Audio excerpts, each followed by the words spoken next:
No século V a.C., o filósofo grego Tales de Mileto teve uma sacada genial. Ele percebeu que toda vez que esfregava uma tira de couro num pedaço de âmbar, este adquiria a capacidade de atrair pequenos objetos. Começava aí a saga do homem em busca da eletricidade, palavra que derivou do tal pedacinho de âmbar, chamado de elétron na Grécia Antiga. Apesar da curiosidade pelo assunto, foi só no século XVIII que começou a estudar a eletricidade sistematicamente, a partir das pesquisas do inglês William Gilbert. Ele chamou de força elétrica essa propriedade que alguns corpos tendem a atrair outros quando atritados.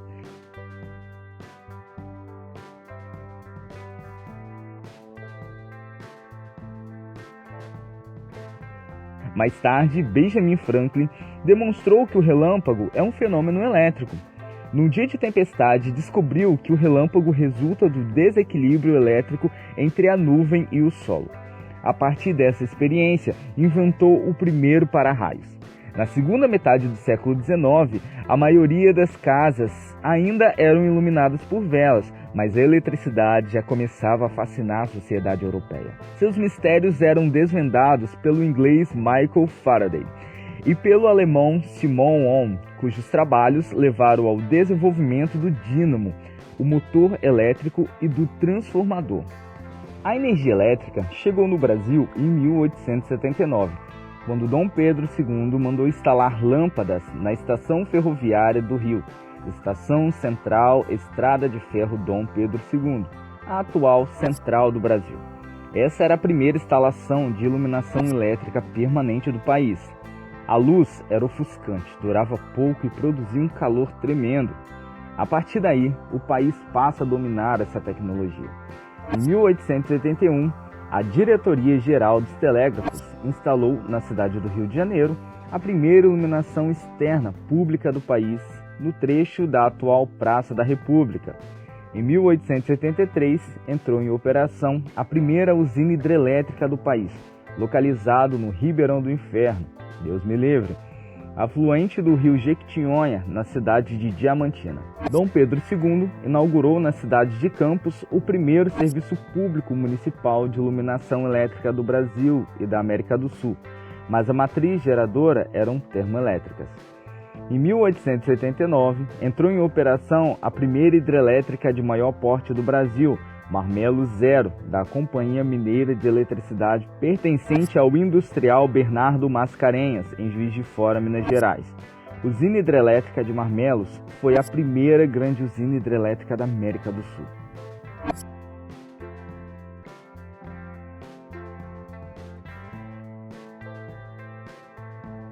Bom, esse foi um resumo apenas para entendermos a evolução e a necessidade que o mundo tinha de dominar a energia elétrica, um fator fundamental para o desenvolvimento das cidades no século XIX.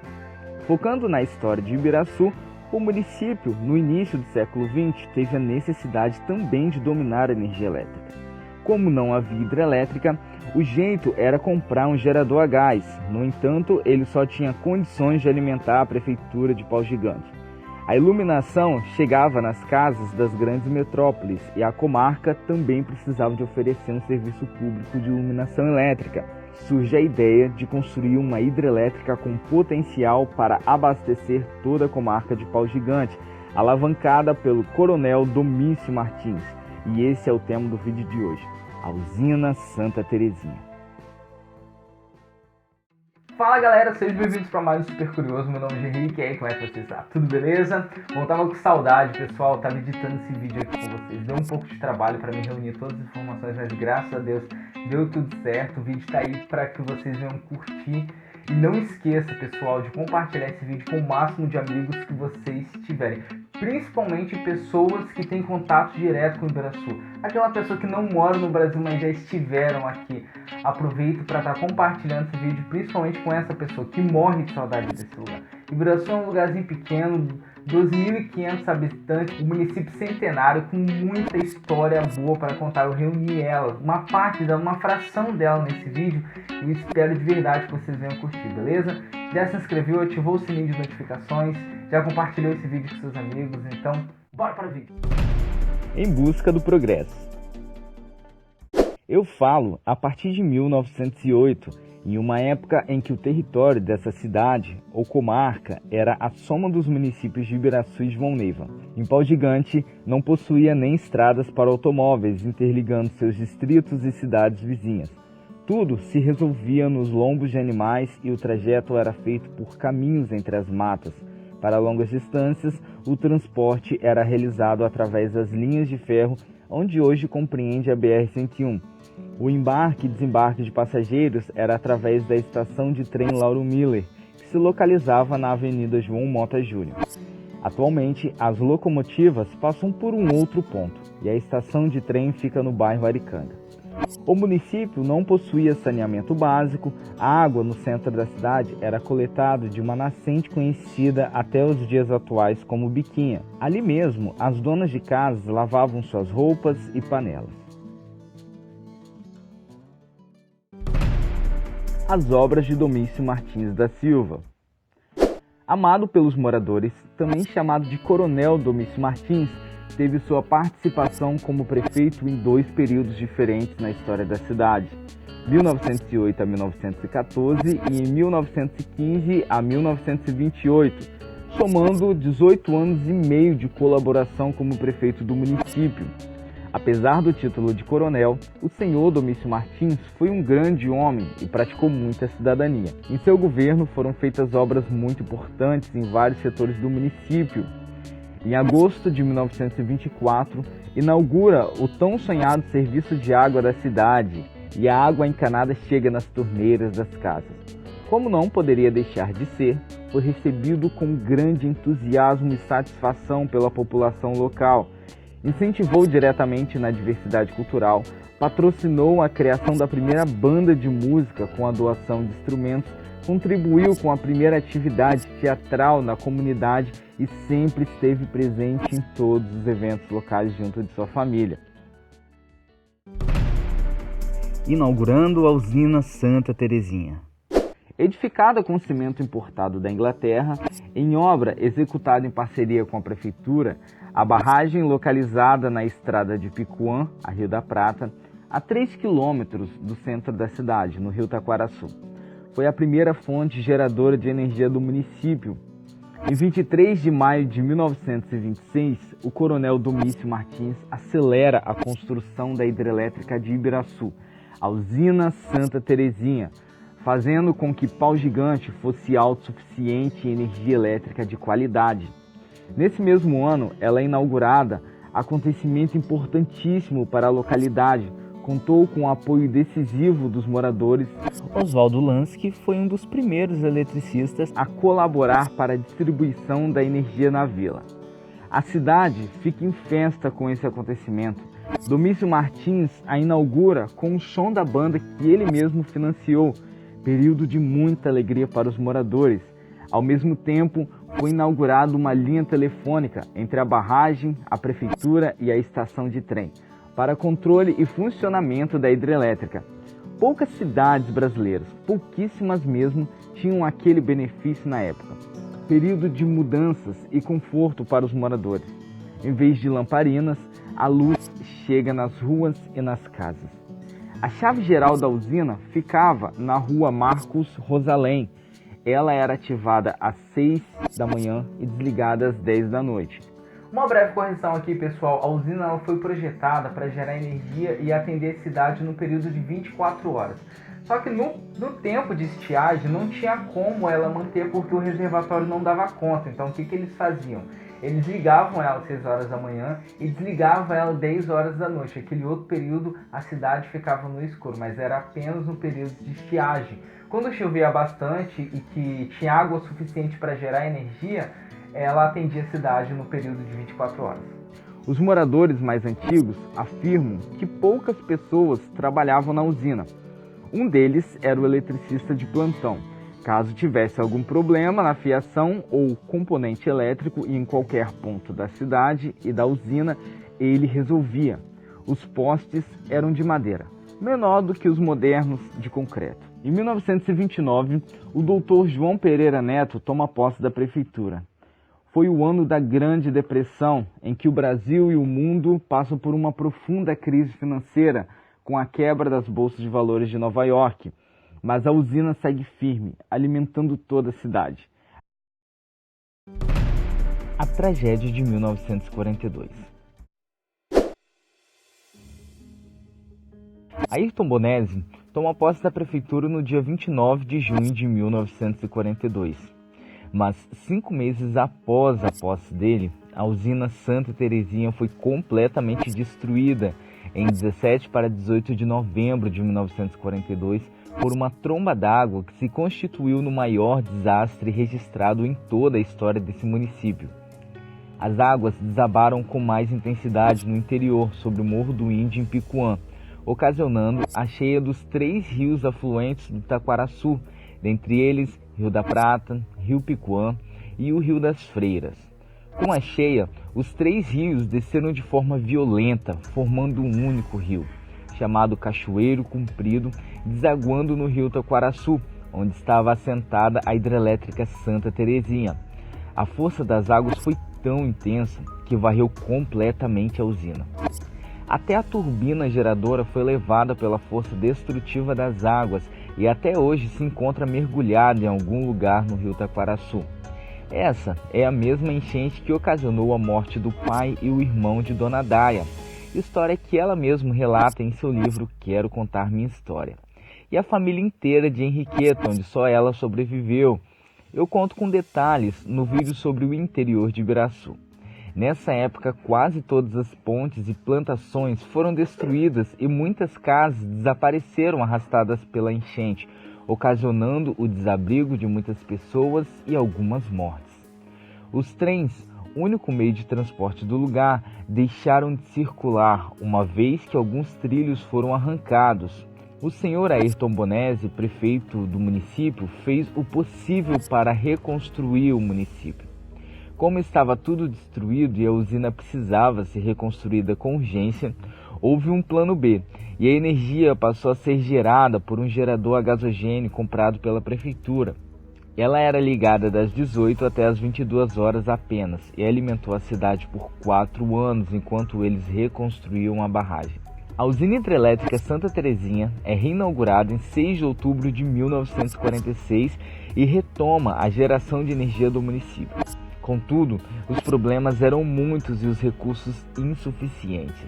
No dia 31 de dezembro de 1943, Pau Gigante passa a ser chamado de Ibiraçu. Na verdade é o mesmo nome, por quê? Porque Pau Gigante é Ibiraçu na língua tupi-guarani. Por questões que eu não sei, acabaram mudando o nome do município para Ibiraçu. Na época era utilizado com 2 S por questões ortográficas, foi mudado com o tempo, e hoje Ibiraçu é com C cedilha. A desativação da usina. Na década de 60, a usina passava por vários desafios e preciso da sua atenção nesse momento para que você compreenda bem o que ocorreu.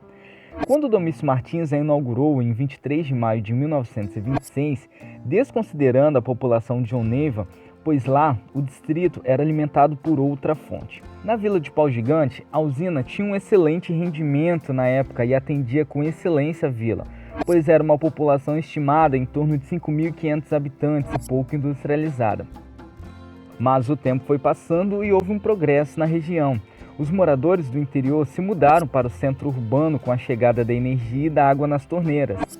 Na década de 50, as geladeiras se tornaram populares e a TV também se somava aos eletrodomésticos, além da iluminação pública, o que aumentou ainda mais o consumo de energia. Em 1960, a população tem um acréscimo de 30% quando comparado à década de 30 e a demanda por energia só aumentava. O Estado já era ciente disso e as pequenas usinas já estavam com os dias contados com a chegada da Excelsior em 1965. Com isso, no fim do ano de 1964, a histórica usina Santa Terezinha é desativada. Nunca mais foi ativada. Sua potente turbina foi removida e levada para a cidade de Ecoporanga. Vamos demolir a barragem. Desde a construção da barragem, o centro de Ibiraçu sempre foi vulnerável, pois um grande volume de água ficava contida pelo forte paredão de concreto no período das chuvas, aumentando os danos causados pelas enchentes. Em 2006, foi feito um estudo na bacia hidrográfica dos rios Taquaraçu e Prata, e foi chegada à conclusão que a barragem deveria ser demolida e dragagens deveriam ser realizadas no centro da cidade para amenizar os problemas com a cheia, pois não apresentava vazão adequada. O estudo chegou à conclusão que as grandes enchentes só passou a ocorrer depois da construção da barragem. Em 6 de janeiro de 2009, em uma terça-feira, o norte do Espírito Santo foi atingido por fortes chuvas. Uma semana após a posse de Nascene Vicente como prefeito de Ibiraçu, o município enfrentava chuvas intensas, alagando todo o centro da cidade. O estrago foi tanto que foi decretado situação de emergência. Os 2 supermercados da cidade perderam todo o suprimento, postos de combustíveis ficaram debaixo d'água, as escolas, fórum, prefeitura perderam documentos sérios, pontes danificadas, carros levados pela enxurrada. Moradores do centro em peso perderam e tiveram que se abrigar com o que pôde nas quadras e no seminário da cidade.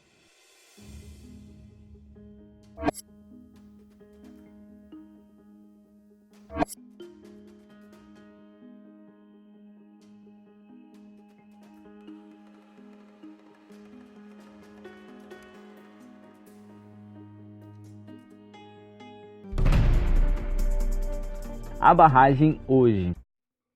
Confesso para você que eu pensava que ela seria totalmente demolida depois de contemplar com os meus próprios olhos a enchente de 2009.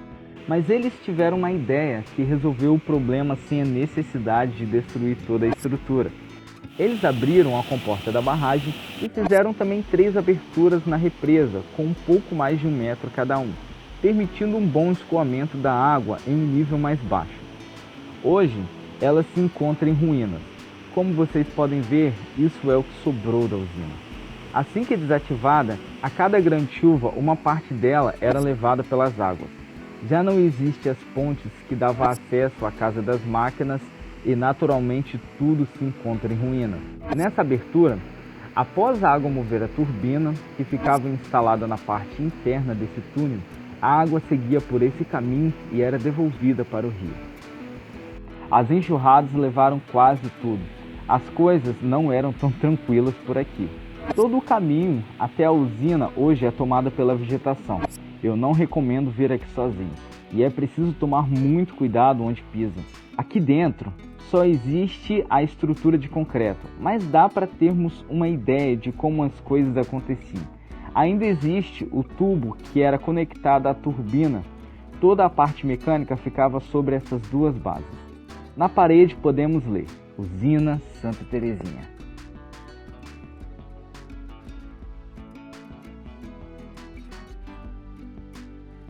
Bora lá para algumas considerações aqui, pessoal. Eu preciso de esclarecer algumas coisas para vocês. Eu utilizei a data do dia 23/5/1926 para a inauguração da usina Santa Terezinha. E quem conhece a história da cidade, muitas das vezes vai ficar meio surpreso com essa data. Mas por que você utilizou essa data? Pessoal, eu consegui 4 datas de inauguração da usina Santa Terezinha. Não é algo tão simples assim, você não consegue encontrar. Por quê?